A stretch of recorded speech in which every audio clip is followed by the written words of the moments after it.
mid-1970s, the idyllic Californian seaside town of Santa Cruz would be plunged into panic. One day there would be a body part found somewhere or washing in from the ocean. Innocent young women were being raped, murdered, and dismembered. He picked up a sack with the remains and then heaved it over. And all the while, the elusive killer was right under the noses of the cops that pursued him. He had a great personality. He was a likable guy. What kind of man could commit such heinous crimes? He would have oral sex with a decapitated head. Was he a terrible product of his environment? His mother would lock him in the basement room at night because she had this idea that he could possibly sexually assault his sisters. Or was the co-ed butcher born to kill? He just erupted. Ah!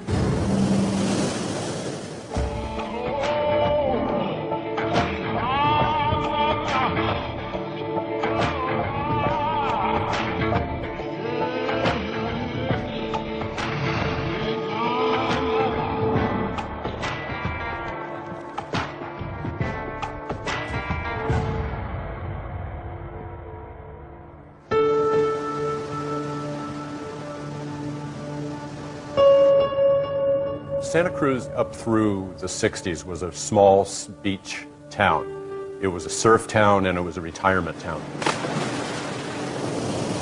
Then the university popped onto the scene in 1965. It was the dawn of the hippies, of the age of Aquarius. So there was a very free and easy feel to life here. A lot of the counterculture that essentially bled over from San Francisco area and came down here. A lot of the so-called the hippie types ended up forming communes here in Santa Cruz County, and that was attractive to a lot of young people, and including young girls. And people were coming from all over the country just to live that free and liberating lifestyle. But in 1972, the peace in Santa Cruz would be shattered. All of a sudden, there were bodies being washed in on the ocean. There were grisly discoveries. And the thought was from a lot of people in town, what the hell is happening to our little paradise? We were dealing with a lot of missing person reports. It became clear that somebody was killing young co-ed hitchhikers. 18-year-old Fresno college student Anita Luquesa vanishes. Severed head found in the mountain. It was just a skull. We had no body. Mary Ann Pesh, an 18-year-old co-ed and talented skier, disappears. It became a very confusing time for homicide investigators.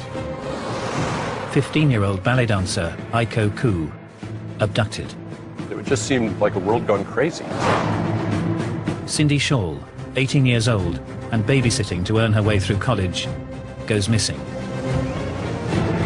I remember at the time very much wanting to get him. I mean, get him off the streets, catch him, put him away.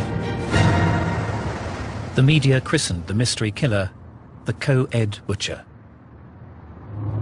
Whenever we see somebody under the age of 18 who was hitchhiking, we would pick them up and take them to juvenile hall. And there became a big outcry of that we were violating their right to hitchhike, but in reality is that we were just trying to save their lives. And it went on. 23-year-old Rosalind Thorpe vanishes from the Santa Cruz campus. Every time we have a missing person report, we're just fearful that this was going to be another homicide victim. And 21-year-old student Alison Liu disappears forever. We had no clue as to who was doing this. They didn't know what the hell was going on. And indiscriminate murder cases are extremely hard to solve because there's no rhyme nor reason. Because the culture at the time was, there was a lot of drugs going on here and a lot of the so-called hippie movement. I suppose individually we may have thought it may have had something to do with that. In April 1973, as part of a routine firearms inquiry, Detective Michael Alufi would come face to face, not with a drug-crazed hippie, but with a short-haired, conservative young man, popular with local police. The sheriff's office that I worked for at the time received what we call a dealer's record of sale.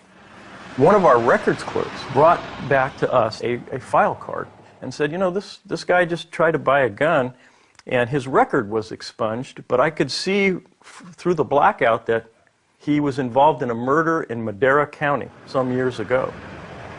Affectionately known as Big Ed, the 25-year-old, 6'9", 280-pound Edmund Kemper was a regular fixture at Cops Bar, the jury room.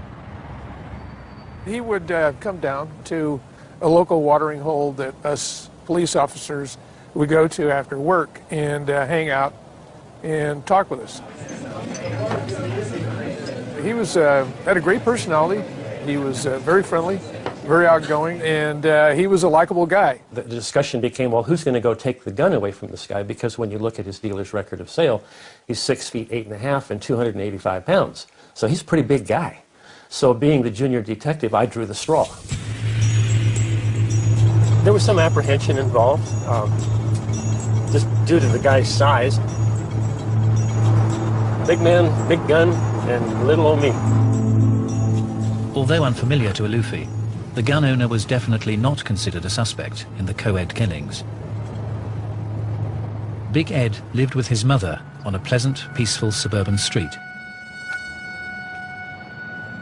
But the address was unclear. We parked right there, and we looked around, couldn't find much of anything. There were several places that had basically the same address, so we weren't sure which one was his. We were, I'm just guessing at this point, right around this point right here, when a car came around the curve and pulled up right there where that car is. I told Don, I said, let me go ask this guy if he knows where Kemper is. So as I approached the car, there was a gentleman in the car lying across the front seat with the door open, and he was fiddling underneath the dashboard. And I was just about to this point when I said, excuse me, I'd like to speak with you for a second. When he got out of the car, he got out of the car, and he got out of the car, and he got out of the car. And immediately I knew that this was Mr. Kemper, the man I was looking for, because he towered over me, and I'm 6 feet tall. So from here, we explained that, you know, what we needed to do. We needed to take his weapon to make sure that he was authorized to have that legally. We came to the trunk, and he had his keys in his pocket, and he went to put the key in there. And so my partner and I instinctively, whether it be instinct or training, separated, and I came around to this side of the car on the trunk, and my partner was on the other side, and we had our hands on the guns. The only thing that was in the trunk was a bundle, like in a blanket of some sort of towel. He started to reach in for it, and I said, no, wait a minute, let me get it. I reached in the trunk, got the bundle, and inside of that was the weapon we were looking for. And I noticed there was nothing in the trunk, no liner in the trunk or anything. I thought that was a little strange, but we took the handgun and we left. Alufi handed the gun in at the station and thought no more about it. 2 weeks later, 5 o'clock in the morning, Officer Jim Connor is on the night shift when he overhears a colleague taking a call from the gun owner. Knowing Ed, I got on the phone and we started talking. I could tell that something wasn't right. He was in Pueblo, Colorado. He was in a phone booth, and he hadn't had any sleep for several days. And he said he had done something really bad. He said that he had killed his mother and a friend of hers. He said that they were at his house. And he asked me if I knew Mickey Alufi, and I said yes. And he says, well, my house is hard to find. Mickey knows how to find it very easily because he had been out there and had confiscated a gun. Officers contacted Detective Alufi at his home. I'm standing there getting all this information and giving all this information, and I have this tremendous feeling of all of the blood just rushing out of my body. It was just, oh my God, this is unreal. One of the deputies broke the back window, which is on the other side of that sliding glass door. And then we started looking to see if we could locate the bodies in the closet. We pulled back a sheet and we saw some hair and some blood. Then Big Ed Kemper made a startling confession. He made comments to Jim Connor on the telephone that he had killed all of the co-eds too. Taken into custody, 24-year-old Edmund Kemper would then reveal an extraordinary and sickening tale.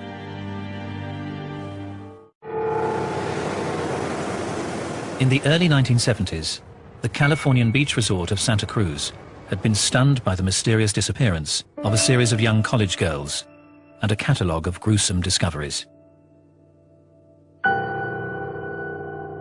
Then in April 1973, 24-year-old, 6'9" Edmund Kemper unexpectedly confessed that he was the infamous co-ed butcher, and that he now had a tally of 10 murder victims to his name. Taken into custody, he would now reveal his extraordinary story. The co-ed killer had such a fascinating life. Born in 1948, Edmund Kemper was the middle child of 3.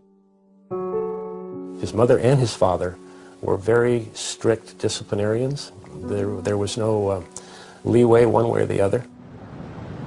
Growing up in Burbank, California, Kemper looked up to his father, but had difficulties with his mother, Clarnell. She was a punitive person that he resented greatly. She was harsh, aggressive, putting him down, I think, when he was younger. Call it verbally abusive, I don't know, but very aggressive verbally. In 1957, after years of unhappy marriage, the 9-year-old Edmund's parents divorced. Clarnell, Edmund, and his 2 sisters moved away.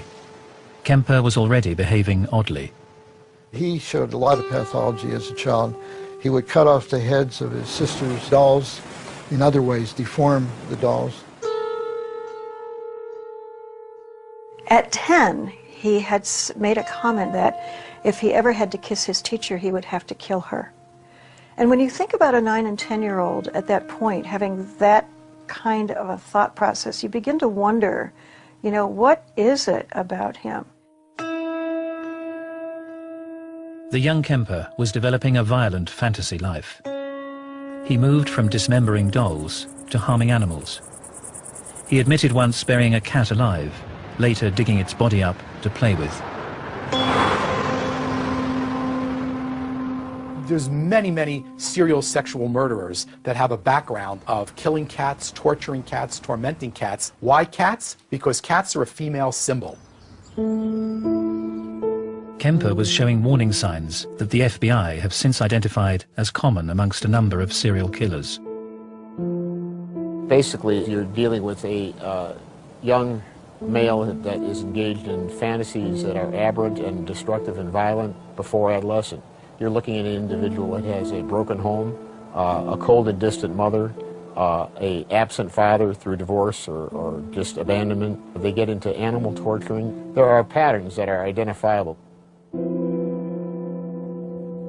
Kemper grew taller, stronger, and stranger. His mother put him in the basement room and would lock him in at night because she had this idea that he could possibly sexually assault his sisters. He described it as having a cot and a sleeping bag and a light hanging down from the ceiling with just a bare bulb and a string. Talked about it as being a very difficult time in his life, very scary. You could hear rats running around at night, that kind of thing. As a teenager, Kemper left his mother, heading to Los Angeles to seek out the dad he idolized. He had hoped to go and live with his father, and he described to me that when he went there, he was rejected by his father. Edmund Kemper was sent to live with his paternal grandparents on their remote farm. Here, the troubled teenager's violent fantasies would be realized for the first time. He found his grandmother to be an authoritarian and a disciplinarian, like his mother. His grandfather was out shopping or whatever, and he took a .22 and shot and killed his grandmother. When he realized his grandfather would be coming home and finding his wife dead, they were elderly, he decided he couldn't allow his grandfather to go through that trauma. So when his grandfather came in, he shot and killed him. He said he didn't want the grandfather to suffer knowing that his wife was dead. It's the most bizarre statement. I mean, you don't go out and just shoot somebody to keep them from finding out that their wife is dead.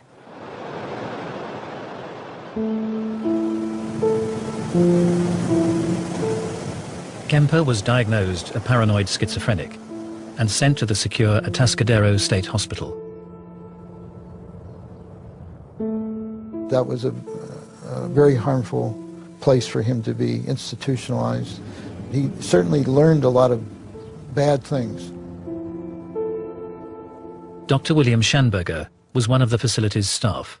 In those days, we had 1,600 patients in the hospital.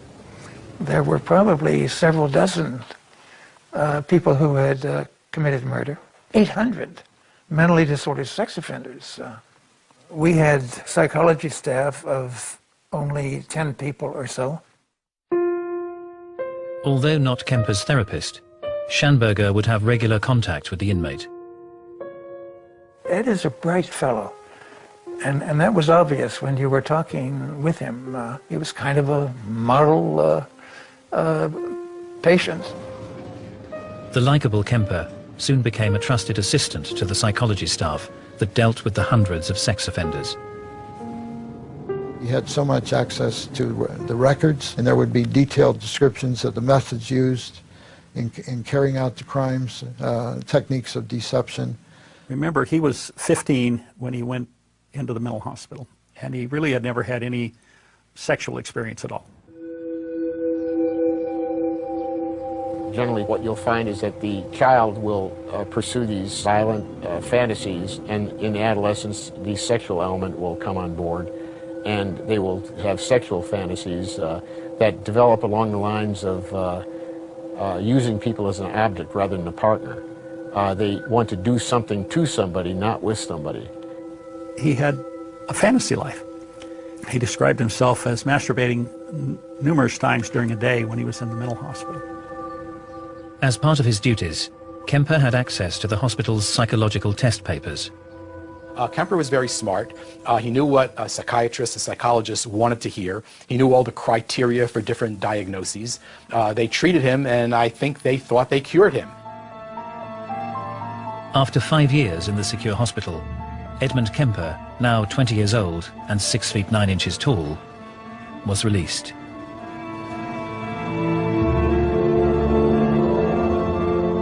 He was discharged, by the way, to the youth authority with the recommendation not for him to live with his mother. Unfortunately, the youth authority didn't follow that advice, and he wound up living with his mother. His social life, I'd say, was very inadequate as he described it. He felt particularly inadequate around women, so I think he was lonely. Here was a young man, he's 21, 22, and he probably never had a date in his life. Probably have the usual interest and needs to connect with women. What can you tell someone about yourself? That I murdered my grandparents and I was in a mental hospital for the last 5 years of my life. I can't imagine how difficult it would have had to be. That doesn't excuse anything, but it, in my mind, describes the situation. So he started picking up co-eds, and some of them he wound up murdering and doing even worse things at times. In custody, Edmund Kemper would reveal to investigators the full horror of his extraordinary crimes, in minute and graphic detail. It's about as serious and complex series of sexual pathologies as I've come across. He said a lot of things that they're kind of disturbing. In 1973, after the disappearance and murder of half a dozen young college girls, detectives held Edmund Kemper in custody. And the 6 foot 9 inch killer was eager to talk. Leading detectives to the scenes of his crimes, he would explain his murders in chilling detail to anybody who'd listen.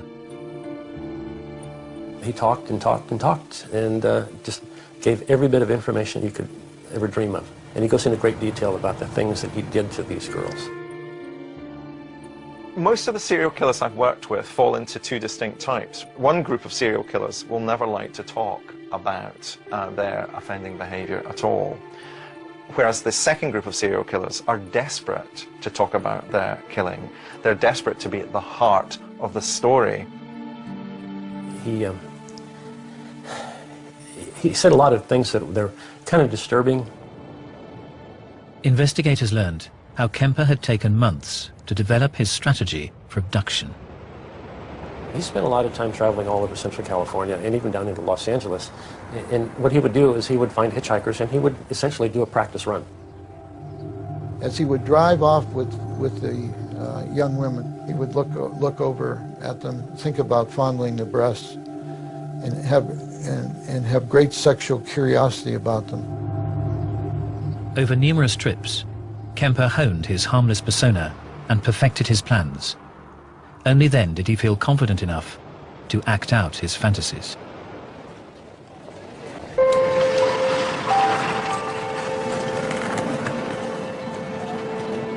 On the 7th of May 1972, Edmund Kemper picked up two 18-year-old friends, Mary Ann Pesch and Anita Luchesa, near the university campus in Berkeley. They would get in the car and he would drive off, and immediately he would say, "Oh, I don't think your car door is closed." And he's huge. He's a big man. He could reach all the way across the car, open it, close it, and then he would drop a chapstick behind that mechanism. So if they became afraid or they wanted to get out, it wouldn't allow the mechanism to work. Kemper drove them to a remote spot. He told detectives that, holding the girls at gunpoint, he had forced Anita to climb into the trunk. He then returned to the car and stabbed Mary Ann until she was dead.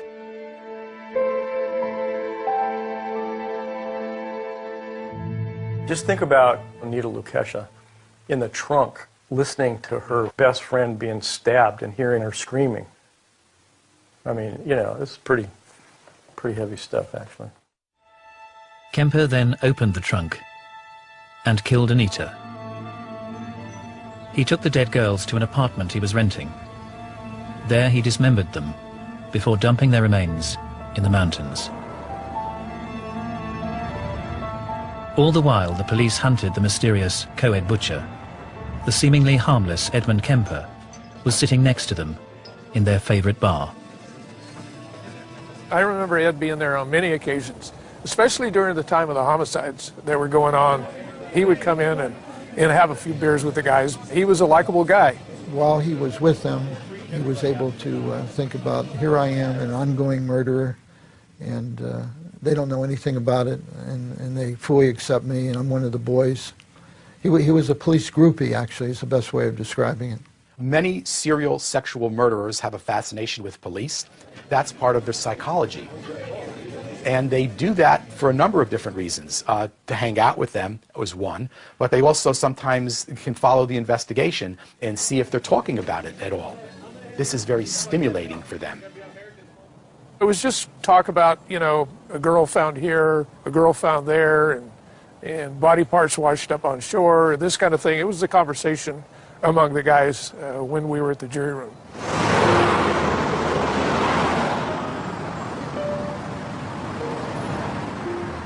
On the 14th of September 1972, Kemper spotted 15-year-old ballet student Aiko Ku hitchhiking.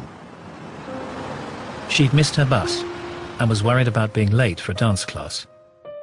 She had made a sign because she missed the bus. She needed to get to San Francisco. She was very young, small, easy to overpower.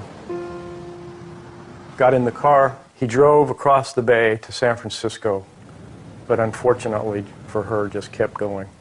This little girl was terrified, obviously. Kemper bound, gagged, and then suffocated his captive. But it was only when Kemper took his victims' bodies home that he could fully act out his twisted fantasies. With most of them, he would actually have intercourse with the dead woman.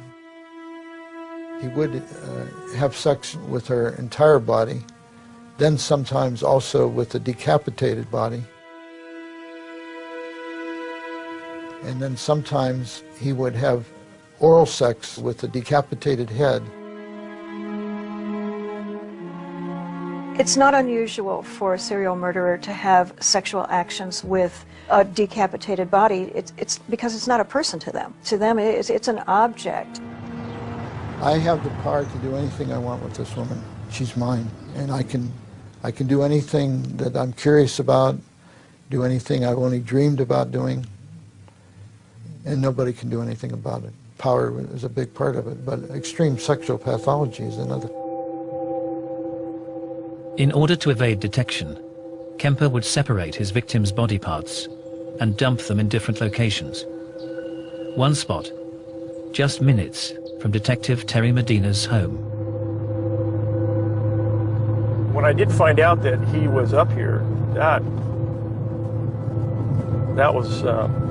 made me reflect on my wife. You know, we had 2 small kids up here, and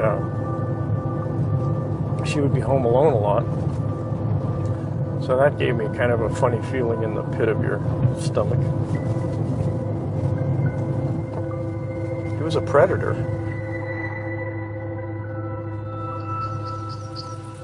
Well, this is would be approximately the place that Kemper parked the car. Very remote. It was even more remote 30 years ago than it is today. There was nothing up here then. It was just in the mountains. Picked up a sack and then carried it right to the edge. And remember, there was no fence here. Heaved it over, and that was the remains of Cuckoo.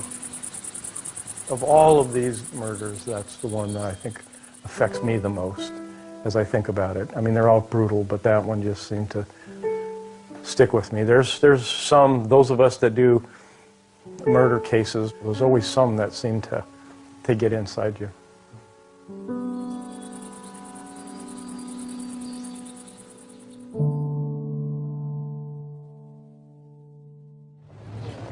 Kemper would go on to claim the lives of 3 more co-ed hitchhikers. 23-year-old Rosalind Thorpe,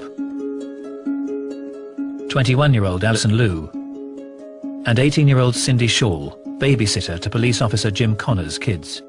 She was young, you know, she needed money like anyone else. She was very pleasant, and knowing that she was a student at the university, we felt very safe that we could, you know, trust her with our children. He had shot her with a .22. Kemper took Cindy's body to his bedroom in his mother's apartment. He had dismembered her, but in his mind there was some relationship there. He had an attachment, and he kept her head.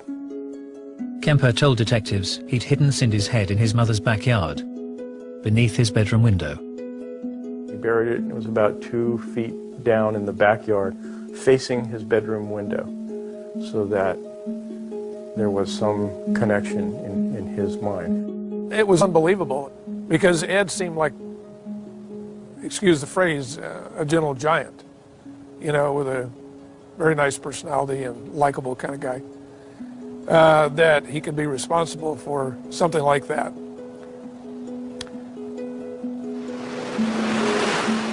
In addition to the murder of his grandparents, Edmund Kemper had taken the lives of 6 young women. Next, he would commit a murder he'd dreamed of all his life. By March of 1973, 6 feet 9 inch Edmund Kemper had kidnapped and murdered 6 female co-eds without attracting suspicion.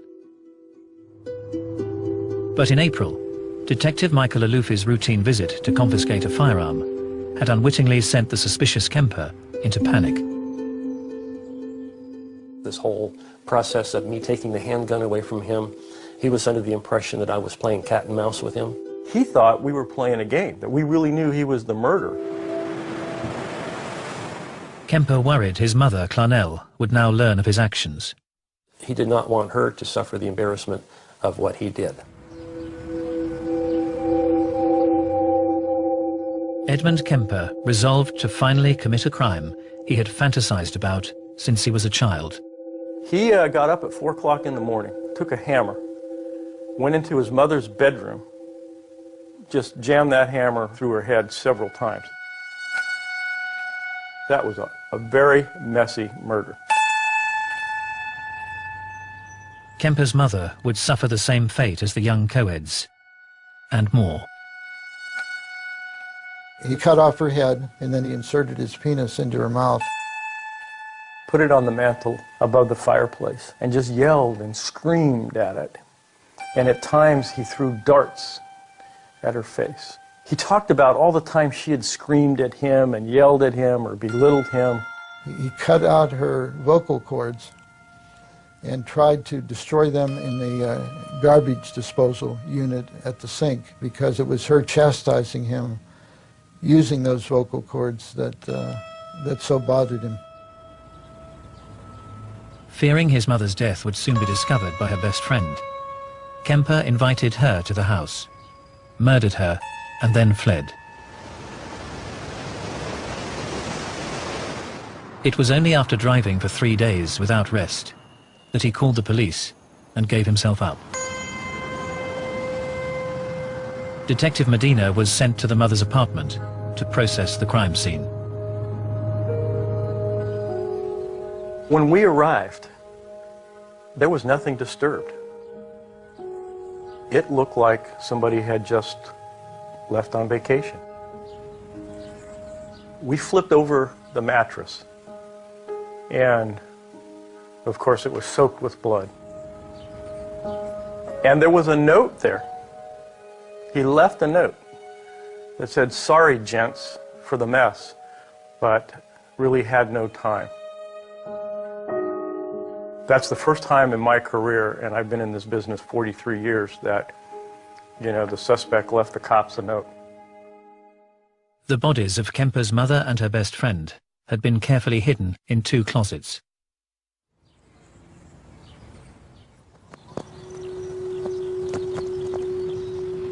In October 1973, Edmund Kemper would be tried for multiple murder. Both prosecution and defense searched for the answer to the question on everyone's lips. Why would this large, friendly, cooperative guy, why would he kill all these people? Defense investigator Harold Cartwright spent over 100 hours interviewing Kemper. I never at all felt threatened at any time by, 260 pounds or something, 6'8" or whatever, and he's an enormous man, but he was just sort of like a gentle giant. But it seems Kemper's demeanor with the opposite sex may have been very different. Cameron Jackson, a graduate psychology student at the time, was asked to perform a standard personality test on him. I was the only person in the room with him, and I read the questions to him, and he was very cooperative. And then suddenly, just out of the blue, he both started to get up, and he just erupted like a volcano and he's like that, and his hands and everything, and I just went like that backwards, and in immediately came 1 or 2 policemen who calmed everything down. It was just so fast and such an overwhelming rush of anger and emotion and fury. I don't really remember the exact question now that I was asking, but I'm sure it had something to do with women. And I was a woman asking him questions. In the courtroom, Kemper's taped confessions were played aloud. I recall that sitting in the trial, listening to the taped confession of Kemper and looking around and seeing the face on the parents of the murdered girls. Just the shock and the agony and what they had gone through. In the coverage of these terrible crimes, I think the most neglected aspect are the victims. There's a brief mention of their names usually. These were all young college girls. They were working towards a career. They might have chosen to have a family. All of that is lost when a murderer comes along and takes them away. What a tragedy. In those families where a young woman was murdered and taken away, the tragedy of that is as much alive today as it was back in 1972. On the 8th of November, Edmund Kemper was found guilty of 8 counts of first-degree murder and sentenced to life imprisonment. So what drove Kemper to take the lives of 10 innocent victims? Was it his broken family life and the alleged emotional abuse from his mother? Or was he simply born to kill? He only once said something like, it was the way I could control them. And that's the only thing he ever said the entire time I dealt with him that had anything to do with why he did what he did. Ed Kemper is the classic sociopath. He feels no guilt. It's all about him, no compassion whatsoever. It's very difficult to say how he looked at what he was doing. Would a person who walked into a butcher have remorse about cutting up a chicken? I don't know. I doubt it. And I think that's what he looked at, an object that he could dismember. You know, you look at him and you say, okay, something happened. His wiring was crossed. He had a chemical imbalance. He had something. And then you look at him and you say, no, this is strictly environmental.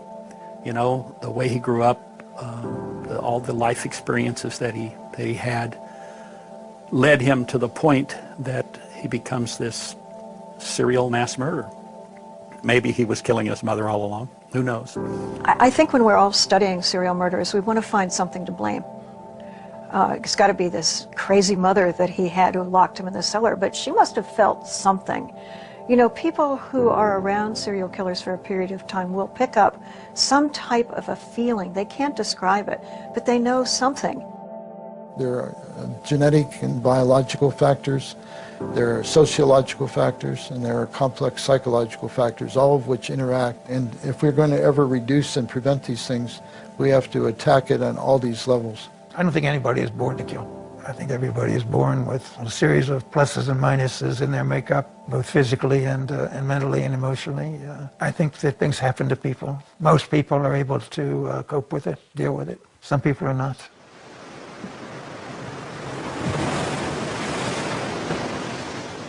Several years after Kemper had been incarcerated, a parcel arrived at the home of psychiatrist Dr. William Schanberger, who'd been friendly with the teenage Edmund. I received in the mail this cup from Ed Kemper. It said that it took him about a year to make, and it's a very, very complex. It's like a battered cup.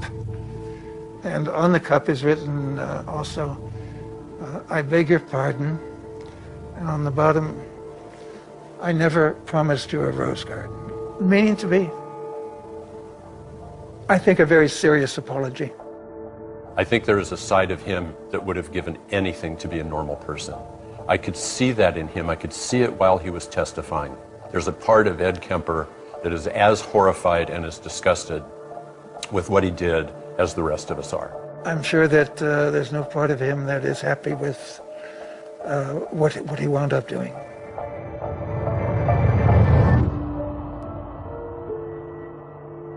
The series continues same time next week. You can find out more about serial killers in our crime files at crimeandinvestigation.co.uk/serial killers.